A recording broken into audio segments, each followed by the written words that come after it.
क्या नीतीश कुमार बीजेपी का विरोध करवाने के लिए उपेंद्र कुशवाहा का नाम आगे जीतन राम मांझी कह रहे थे, वो साफ था, वो तेजस्वी की ओर इशारा कर रहे थे। और मुख्यमंत्री नीतीश कुमार के लिए यही वो दो कड़ी हैं जिनकी वजह से अभी मुख्यमंत्री की कुर्सी पर वह आसानी से बैठे हुए हैं, क्योंकि अगर ये दोनों की नाराजगी अगर ज़्यादा बढ़ी और ज़्यादा बनी तो उनकी कुर्सी खतरे में आ सकती। उत्तराखंड की राजनीति में आज बड़ा हलचल हुआ।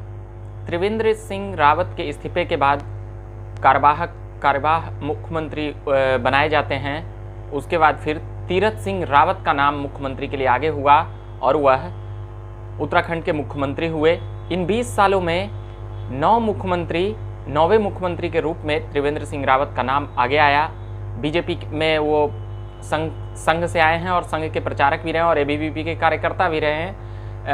और उनका परिचय ये है कि वो जब पहली बार उत्तराखंड में सरकार बनी थी तो वह पहले शिक्षा मंत्री भी रहे थे। अभी वो सांसद थे, मगर अब उनको मुख्यमंत्री बनाया गया है उत्तराखंड का। बीजेपी के संगठनिक में ये ऐसी बातें होती है कि जब इस्तीफा मांगा जाता है तो बड़ी सर्वसम्मति के साथ इस्तीफा देते हैं और अलग से मुख्यमंत्री बनते हैं। मैं बिहार की राजनीति पर अब बात करना चाहूँगा। उत्तराखंड में जो होना था वह हो गया। बीजेपी की अंदरूनी बातें पूरी नहीं सामने आ पाई, मगर त्रिवेंद्र सिंह रावत जब इस्तीफा दिए थे और वही मुख्यमंत्री के लिए नाम बढ़ाते हुए आए तीरथ सिंह रावत के लिए, उसके बाद रमन सिंह को वहाँ भेजा गया था, यानी कि संगठन की दृष्टि से वहाँ के मुख्यमंत्री तय करने के लिए। और इन सभी बातों को लेकर बीजेपी ने अपना समस्या का समाधान अपने घर की बातें घर तक ही रहने दी। मगर बिहार में क्या हो रहा है?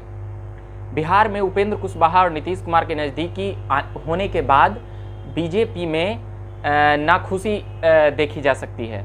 क्यों और कैसे? बीजेपी क्यों नाखुश है? क्योंकि नीतीश कुमार और उपेंद्र कुशवाहा पुराने साथी रहे हैं, मतलब गुरु और चेले का एक जोड़ी रहा है एक ज़माने में। उपेंद्र कुशवाहा को विपक्ष के नेता भी बनाए थे 2005 के पहले मुख्यमंत्री नीतीश कुमार। राज्यसभा सांसद भी भेजने का काम किए थे, मगर बीच में एक दशक ऐसा रहा कि संबंध इतने कह सकते हैं कि कड़वाहट भरा रहा कि वो इधर तो वो इधर, वो इधर तो वो इधर। इस प्रकार के संबंध बीते दशकों में रहा है, यानी कि 2010 से 20 तक में कह सकते हैं। 2012 में उन्होंने पार्टी बनाई रालोसपा, केंद्र में मंत्री बने, 3 सांसद थे। 2019 में एक भी सांसद नहीं थे। 2020 के विधानसभा में चुनाव लड़े, एक भी विधायक नहीं। विलय की बातों को नकारते हुए अंततः विलय की बातों पर अब पक्की खबर है कि विलय हो ही जाएगा। 13 और 14 के जो बैठक है और उसके बाद भी और भी जो निर्णय है, औपचारिकताएं भर बाकी है। मगर क्या अब बीजेपी क्यों नाखुश है?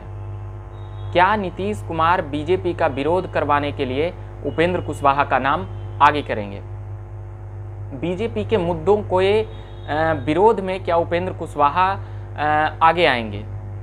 ऐसी कई बातें हैं, चाहे वह किसान बिल हो या युवाओं का मुद्दा हो, इसको लेकर के वह मोदी को घेरने के लिए हो सकता है कि नीतीश कुमार उपेंद्र कुशवाहा को आगे करके वो बीजेपी पे डायरेक्ट ना आरोप लगाकर उपेंद्र कुशवाहा के जरिए कराएं।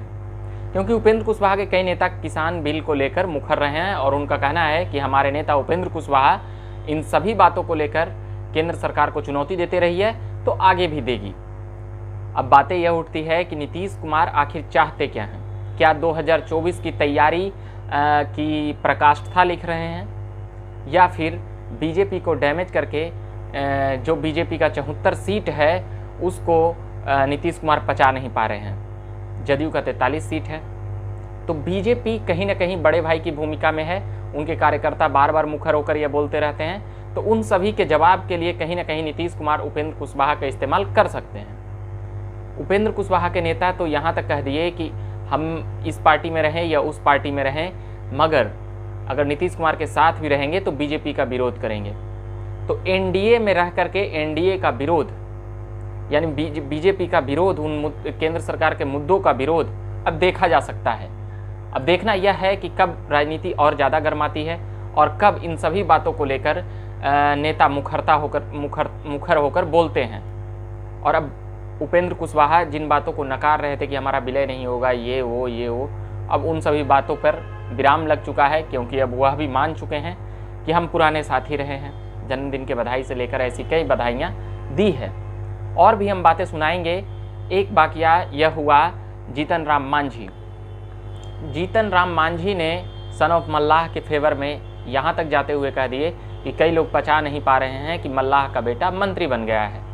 उन्होंने ट्वीट करके उन्होंने कहा कि जिस प्रकार से सन ऑफ मल्लाह को टारगेट किया जा रहा है, यानी कि तेजस्वी यादव को कहते हुए नजर आए और तमाम उन लोगों को भी कहते हुए नजर आए जो मुकेश सहनी के ऊपर कटाक्ष करते हुए नजर आ रहे थे, क्योंकि उनके भाई साहब उद्घाटन में चले गए थे उनके स्थान पर और आप भगत कराई अधिकारियों पदाधिकारियों प्रोटोकॉल। यह नहीं कहता था। नीतीश कुमार ने इन बातों को लेकर नाराजगी भी जाहिर की और मुकेश सहनी माफ़ी भी मांगी। मगर क्या जिन बातों को जीतन राम मांझी कह रहे थे वो साफ था, वो तेजस्वी की ओर इशारा कर रहे थे। उनका कहना था कि क्या गरीब का बेटा मंत्री नहीं बन सकता है। जिस प्रकार से तेजस्वी ने सन ऑफ मल्लाह के ऊपर जो जिस प्रकार जिन शब्दों का इस्तेमाल किया था, छोटा रिचार्ज है बड़ा रिचार्ज है, वो हंसी मजाक में करे या विधानसभा में कहा था, तो जीतन राम मांझी सन ऑफ मल्लाह के फेवर में साफ तौर पर खड़े हैं और मुख्यमंत्री नीतीश कुमार के लिए यही वो दो कड़ी हैं जिनकी वजह से अभी मुख्यमंत्री की कुर्सी पर वह आसानी से बैठे हुए हैं। क्योंकि अगर ये दोनों की नाराजगी अगर ज़्यादा बढ़ी और ज़्यादा बनी तो उनकी कुर्सी खतरे में आ सकती है, सरकार अल्पमत में हो सकता है और सरकार पर संकट आ सकता है। मुख्यमंत्री नीतीश कुमार इन सभी बातों को जानते हैं। मुकेश सहनी से और जीतन राम मांझी से के पार्टी से एक मंत्री हैं, 4 विधायक दोनों लेकर आए हैं और सरकार में अपनी एक रसूख और दबदबा दिखलाते रहते हैं। भले ही यह जाति के आधार पर हो, मगर बिहार की राजनीति में ऐसे छोटे दल इतने प्रभावशाली और एक मंत्रालय लेने के बाद नीतीश कुमार जैसे नेता को कह सकते हैं कि चैलेंज करते हुए जब कई बातों को लेकर नज़र आते हैं तो ये बातें समझ में आती है क्या नीतीश कुमार दबाव में काम करने लगे हैं। 73 पार्टियों का दबाव उतनी बड़ी नहीं है नीतीश कुमार पर जितना जीतन राम मांझी और सन ऑफ मल्लाह की पार्टी से है। खासकर जीतन राम मांझी, वो हमेशा जिस स्टैंड पर रहते हैं वो स्टैंड उनका कह सकते हैं कि पूर्व मुख्यमंत्री के नाते हो या सीनियरिटी के कारण हो, ऐसी कई बातें वो अपने स्टैंड के रूप में कहते रहते हैं जो सरकार को समय समय पर संकट पैदा करते रहती है। अभी के लिए इतना ही कहेंगे। उत्तराखंड के मुख्यमंत्री को लेकर हमने पहले ही बता चुके हैं कि त्रिवेंद्र सिंह रावत ने बैठक में विधायक दल का नेता चुनने के बाद तीरथ सिंह रावत का नाम आगे बढ़ाया और वह मुख्यमंत्री बन गए हैं। तो अभी के लिए इतना ही कहेंगे। ऐसी कई राजनीतिक खबरें हम लाते रहेंगे, सुनाते रहेंगे। अभी के लिए धन्यवाद कहना चाहेंगे। उससे पहले कहेंगे कि झकास भारत चैनल को आपने सब्सक्राइब नहीं किया होगा तो सब्सक्राइब कर लीजिएगा। फेसबुक पेज को भी लाइक कीजिएगा। झकास भारत.com पर भी खबरें हैं। धन्यवाद।